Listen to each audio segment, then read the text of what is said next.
इस बैठक का फोकस बिहार था और वोट चोरी का सवाल था और उसी बैठक से एक्सटेंडेड कांग्रेस वर्किंग कमेटी की मीटिंग से बिहार के जो 14 करोड़ लोग हैं उनका एक अपील भारतीय राष्ट्रीय कांग्रेस की तरफ से आई है।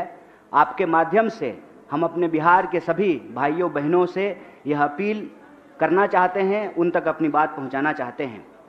इस अपील का जो पहला बिंदु है वो ये है कि देश के आज़ादी के आंदोलन से लेकर के बिहार में जब पहली सरकार बनी तो उस सरकार ने बिहार का औद्योगिकीकरण किया। यहाँ पर एशिया का सबसे बड़ा रेल यार्ड कारखाना खुला, उर्वरक के कारखाने खुले, रिफाइनरी खुला, थर्मल पावर प्लांट लगा, 33 से ज़्यादा चीनी मिल की स्थापना हुई, विश्वविद्यालय स्थापित हुए, मेडिकल कॉलेज की स्थापना हुई।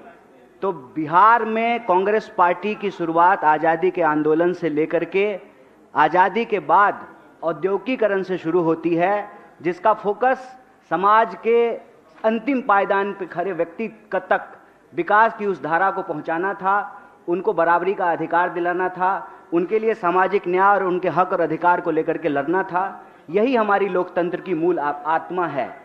और इस बैठक में यह अपील की गई कि जब आज लोकतंत्र पे हमला हो रहा है तो लोकतंत्र की जननी बिहार से ही उस लोकतंत्र को बचाने की लड़ाई छेड़ी जाएगी। और इस अपील में यह साफ साफ कहा गया है कि राहुल जी का मताधिकार यात्रा यह इस बात के संकल्प को दोहराता है कि कांग्रेस पार्टी किसी भी सूरत में 1 पर्सन 1 वोट के उस अधिकार को, संविधान को और लोकतंत्र को झुकने नहीं देगा, मिटने नहीं देगा। कांग्रेस पार्टी का एक एक कार्यकर्ता लोकतंत्र के लिए, वोट चोरी के खिलाफ, अपने हक और अधिकार के लिए संघर्ष करेंगे। यह बात हम लोगों को समझ लेना चाहिए कि जो सरकार वोट चोरी से बनेगी वो सरकार जमीन की चोरी करेगी। और यह बात बार बार राहुल जी उठा रहे थे, कांग्रेस पार्टी उठा रही थी कि जो सरकार वोट चोरी से बनेगी वो सरकार पेपर लीक कराएगी, वो सरकार पलायन नहीं रोकेगी, वो सरकार भ्रष्टाचार करेगी, वह सरकार देश के जल जंगल जमीन को अपने दोस्तों के हवाले करेगी। और ये देखने को मिला कि कैसे यह वोट चोरी से बनी सरकार जमीन चोर भी है।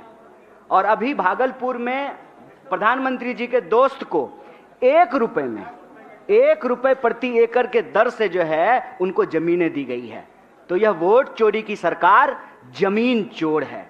और जब सरकार वोट चोरी से बनती है तो वो सिर्फ जमीन चोरी नहीं करती है, वो इस देश के, इस प्रदेश के युवाओं का भविष्य चोरी करती है, वह लोगों के रोजगार को छीनती है।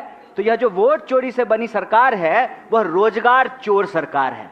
और वो रोजगार चोर सरकार ऐसे है कि आप बीपीएससी का एग्जाम उठा करके देख लीजिए, TRE 4 का एग्जाम उठा करके देख लीजिए, बिहार में होने वाला कोई ऐसा एग्जाम नहीं है जहां पेपर लीक नहीं हो रहा है। और उसके खिलाफ जब बिहार के नौजवान सड़कों पर उतरते हैं, अपना हक मांगते हैं, तो उनके ऊपर लाठियां बरसाई जाती है। हम नौकरी मांग रहे हैं, हमको लाठियां दी जा रही है। तो वोट चोरी से बनी यह सरकार रोजगार चोर है।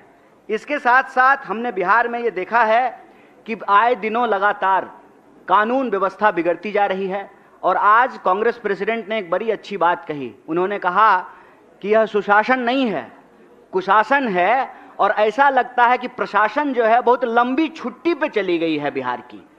प्रशासन तभी एक्टिव होता है जब स्टूडेंट को पीटना हो, जब शिक्षकों को पीटना हो। प्रशासन तभी एक्टिव होती है जब शराब माफिया से, भ्रष्टाचार में पैसा वसूलना हो। इस प्रदेश का शासन और प्रशासन जो है वो लंबे समय के लिए छुट्टी पे चला गया है। इसीलिए वोट चोरी से बनी हुई सरकार अपराधियों के संरक्षण से चलती है। जो सरकार वोट चोरी से बनी है उस सरकार को अपराधी चलाते हैं। इसीलिए बिहार की हालत यह है कि आज मानसून में जितना पानी नहीं बरसा उससे ज़्यादा गोलियां बरसी हैं। तो वोट चोरी से बनी हुई सरकार लोगों के शासन, प्रशासन और सुशासन के अधिकार की भी चोरी करती है। तो यह जो अपील है आज कांग्रेस वर्किंग कमेटी ने बिहार के मतदाताओं के नाम जारी किया है। हम उसके एक एक बिंदु को डिटेल्स नहीं बोल रहे हैं, संक्षेप में आपके बीच में रखा है।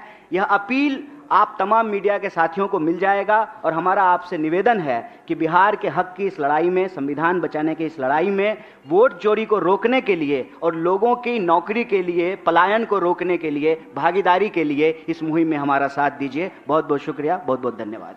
और ऐसी खबरें देखने के लिए सब्सक्राइब बटन को दबाएं, फिर बेल आइकन की घंटी दबाएं। अपना भारत को बचाने के लिए बहुत ज़रूरी है। हर खबर को शेयर करें, लाइक करें, कमेंट जरूर करें। शुक्रिया।